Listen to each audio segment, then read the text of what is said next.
in Brooklyn, right outside of New York City, right? And I'm sitting outside. It's a beautiful, beautiful day. And I'm in the street, and there's these kids playing baseball, right? And I'm watching these kids while they're playing. Well, I wasn't like watching them. I just saw them, you know? And no, like I wasn't like they were just there. And I was looking in that direction. In fact, I was looking first, and then they came and started playing while I was looking there. So like they're the ones with the problem. Anyway, so the kids were there, and they were playing baseball, right? And having like a really great time. The one kid pitches the ball, hits it, runs around. The other one comes, hits the ball, and then one kid pitched the ball, and the kid bats it and hits it, and it flew into a car window on the side, and the window cracked. And the kid who hits it was like,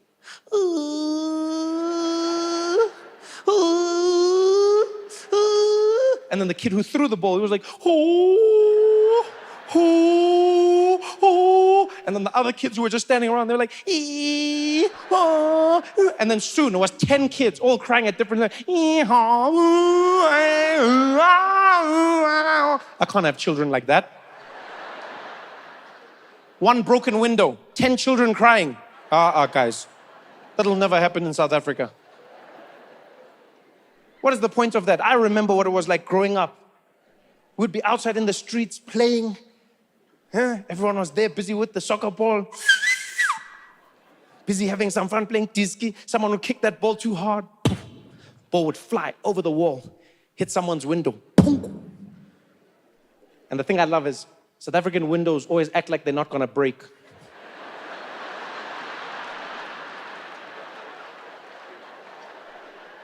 And then the kid who kicked the ball, they'd look and they'd be like,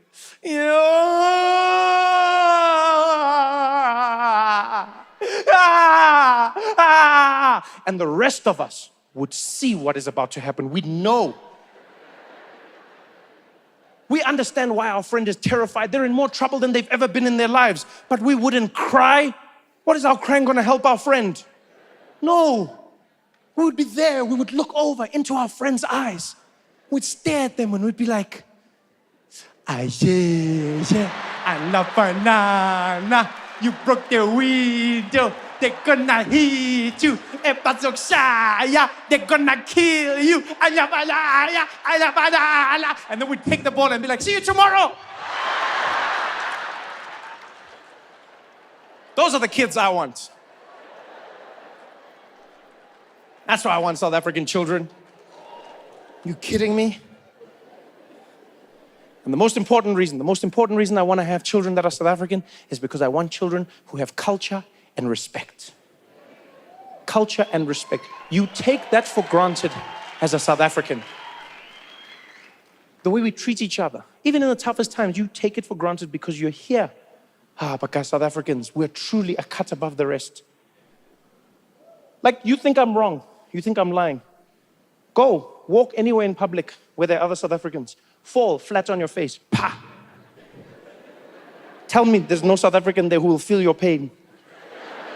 You'll fall. Bah! They'll all be there like, sorry. Ooh, sorry. Ach, shame, man. Ach, nee, man. Ach, shame. Ach, fooi toch, man. Ach, shame. You know that doesn't happen overseas. Yeah. There's a lot of countries around the world where no one cares about what happens to you if they don't know you. I saw this firsthand in New York. I was walking through the street, and there was this old lady who just come back from grocery shopping, and she was carrying her bag. And this lady was old, guys. Like old. Like old. Like old. You're not like old. Like old. Like she was knocking. You know what I mean? Like old. Old. Do you know what I mean? Yeah, like even where like the angel of death was there walking with her like, anytime I know I'll just be here in case. Like old, I'm talking about old. You know when you're so old, every morning you wake up shocked like, I'm still here. Like that old. And this little old lady was walking with her bag. She had a little plastic bag with groceries. And as she got to the middle of the street, the bag burst. And all the vegetables that were inside her bag scattered on the ground. And vegetables, you all know, is the worst thing to drop. Yeah, because nothing runs like vegetables, eh? Have you seen vegetables when you drop them out of a packet? They go in every direction, like they know you were gonna murder them. Guys, they're gone. Those vegetables, especially onions. Have you seen onions? They land and they're like...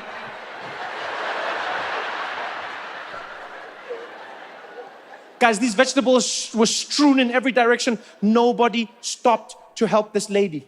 No one cared. People made it seem like she inconvenienced them. They were hopping over it, looking at her, judging her. I was the only one who felt bad. I went, I started gathering up the vegetables, started picking them. As I picked them up, this old lady turned and she looked at me and she was like, "Hey! Hey, don't touch my vegetables, you asshole! Put those down, you piece of shit!" And I was like, "Yo, sorry." I don't want that for my kids. I want them to grow up in a culture where there's respect and care. Respect being one of the key ones. I've been traumatized by children in America. They do whatever they want when they want. Honestly, guys, I've met many American children. They're demons, eh? Demons. Abo Satan.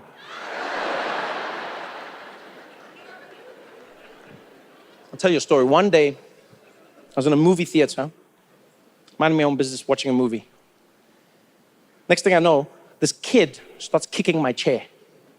Right? Now, I don't know what's happening at first. I'm just sitting there minding my own business, and all of a sudden I feel the chair start shaking. So I'm like, oh, is this a 4D movie? And then I'm like, no, man, Barbie's not 4D. And then I realized no one else is shaking around me. So I turn and I look and then I see these little feet kicking the chair. And so I turn and I'm like, hey, excuse me, hey, what are you doing? And this kid is sitting there and he just looks at me. I'm like, what are you doing? And then, like a seat away, his dad is there. And he turns and he's like, what happened? Hey, did something happen? I'm like, is this your son? He's like, yeah, what did something happen? I'm like, yeah, so your son is kicking my chair. He's like, what? Mikey, are you kicking the man's chair? Then I'm like, oh, why are you asking? I just told you he's kicking my chair. Why are you asking Mikey? Obviously, Mikey's being accused of something. You should just, you think I'll just turn around in a movie to just, anyway. He's like, did you kick the man's chair? And Mikey just looks at his dad like this. He's like, Mikey, you don't kick people's chairs. That's not nice. Say sorry to the man. Say sorry. Mikey just looks at me. And he's like, yeah, all right. You're good. Sorry about that, man. It won't happen again. I'm like, okay, I guess something happened. Turn around, I sit back in my chair, start eating my popcorn. So now I'm like, aha, it's gonna come now. Because if your parent warns you, I know, hey. So now I'm like, yeah, keep kicking, Mikey. Keep kicking, Mikey. Any moment now. You've been warned, Mikey. Then I'm like, hey, what's happening now? How come Mikey's not getting anything? Why is Mikey still? So then I turn around, I'm like, hey, Mikey, what are you doing, dude? Stop that. And the dad turns again, he's like, was he doing it again? Was he doing that? Hey, Mikey, that is not cool. I spoke to you about this, Mikey. That is not cool, Mikey. Time out. All right, sorry about that. We're good. I was like, but guys, I can see what Mikey's not changing. Nothing's. He's like, we're good. So now I sit. Now I know what's going to happen. I'm not an idiot. So I make my back hard. I wait. Mikey first kick. He's like, I jump up. I'm like, Mikey. Dad's like, I'm sorry, man. I don't know what to do. I'm like, you don't know what to do. You don't know what to do. I'm like, Elena, something. And then I realized he couldn't do anything, and Mikey knew it. Mikey looked at his dad like this dad couldn't do anything to him. He looked at me like I couldn't do anything to him. I even tried to take it into my own hands. I looked at Mikey, I was like, Mikey, stop it. And Mikey was just like, then I tried every South African trick, guys. Every South African trick. I looked at Mikey and I was like,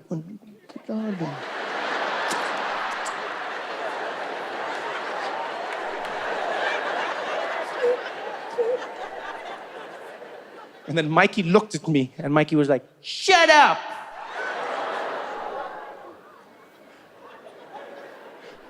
And I was like, I can't do anything. And so I turned and I looked at Mikey. And Mikey looked at me and I was like, you know what, Mikey? Pose.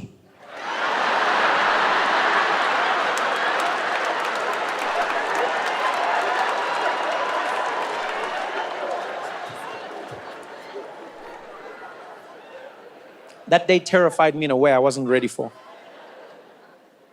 I'm not ready to have children like that. Because here's something I want you to understand. I do not want to ever hit my children, ever. I don't believe that anyone should hit their children. I honestly don't. But, I also don't want to raise a child who thinks it's impossible, for this side of a hand to meet this side of a face.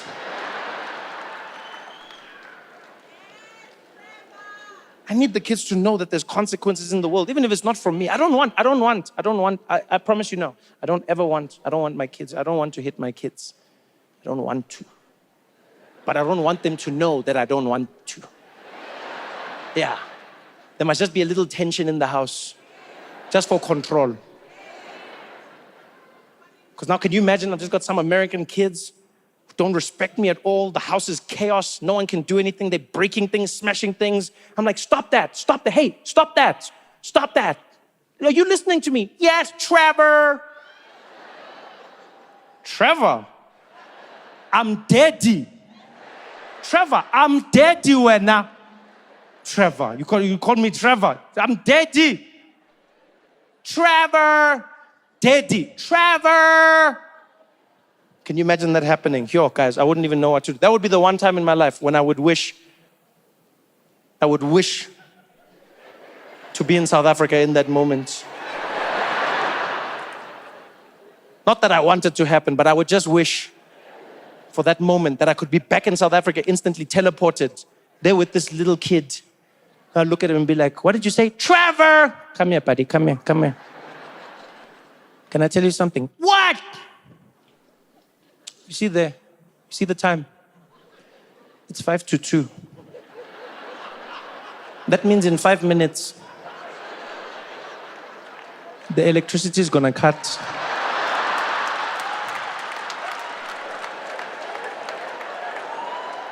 And when that happens, you're gonna know me.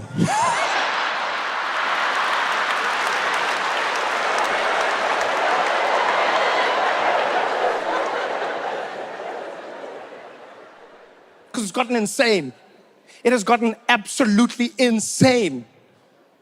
And South Africans have adapted. South Africans have adapted. You don't even realize how much you've adapted because you are you the whole time. But as somebody who's seeing you coming back, I'm like, guys, there's a level of resilience that South Africans have now that I wasn't used to.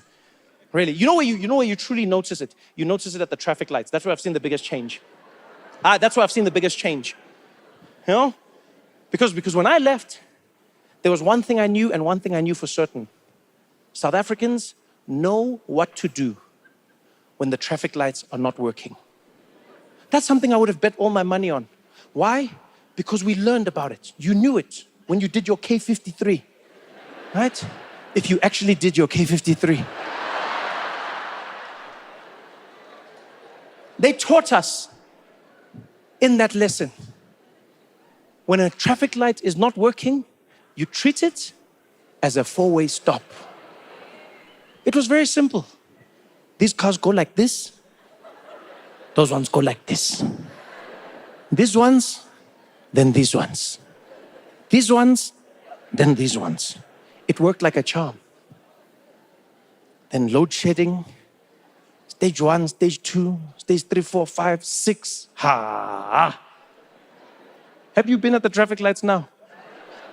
Guys, I didn't know what was going on. I did not know what was going on. It's like Mad Max out there. It's like the apocalypse. Literally, you just get there. Everyone's there at the same time. Vroom, vroom, vroom. Everyone there like, go. You'll see. Some people don't even stop. You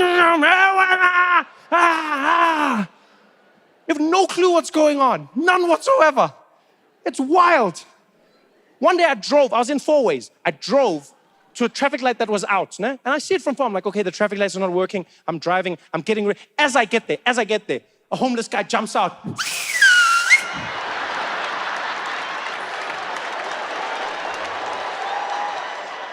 I had no clue what was happening.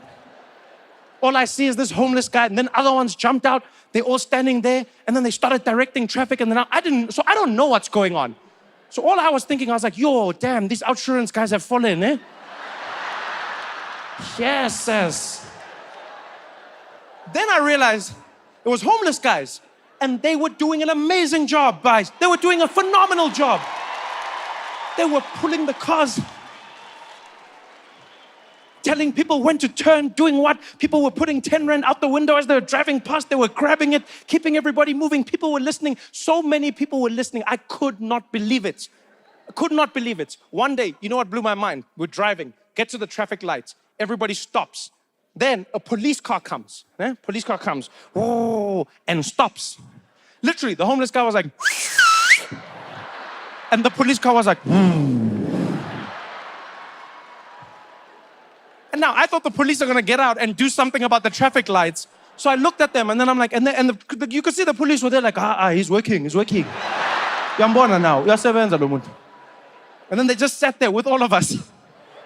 Waited for the homeless guy. Then he was like, and then the cops were like, sharp.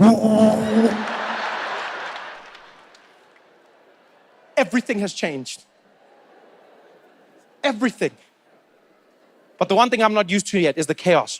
I don't know when to go. I don't know who goes when now. Some people are turning while other people are going straight. Then you're between each other. Everyone's hooting. Beep, beep, beep, beep, beep, beep, even taxi drivers are on the side like, guys, guys, this is not safe, guys. Man. If everybody's a taxi driver, then who is a taxi driver, guys? Guys. That's our thing, man. This is cultural appropriation.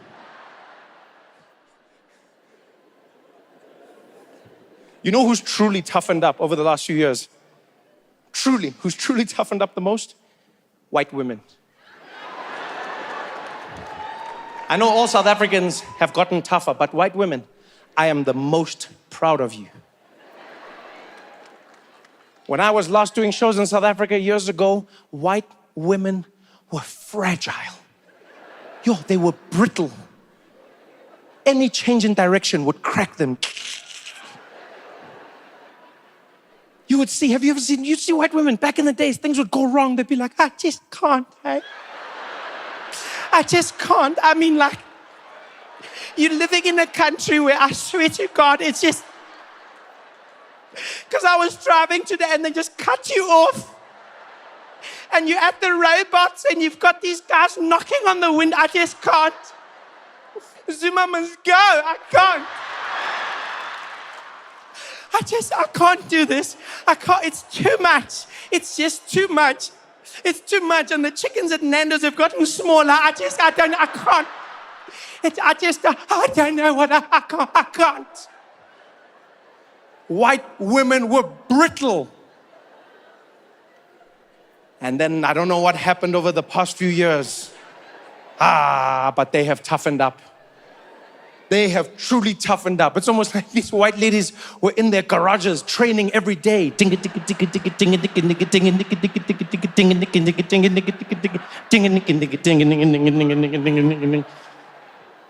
have you seen white women at the traffic lights now? Have you seen white women during load shedding at the traffic lights? You better pray to your God when you meet them, eh? They're taking no prisoners. White women now, they've turned into the new taxi drivers, guys.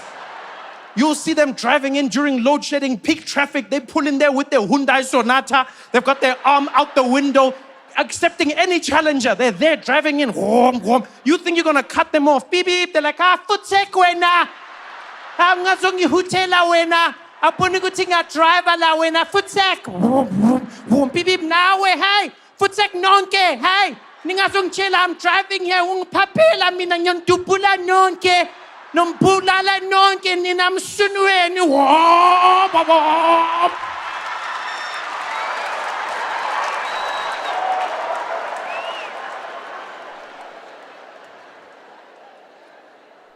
Wow! These white ladies are getting home to their husbands.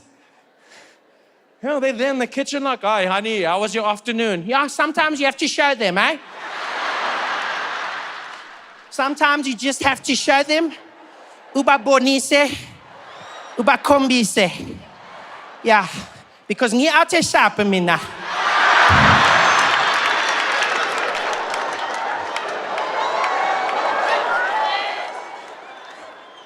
Yo, Pretoria, you guys have been amazing, man. Thank you so much for coming out. I had such a great time with all of you. Johannesburg, thanks for showing out. South Africa, we did it, baby. Thank you so much. I love you guys.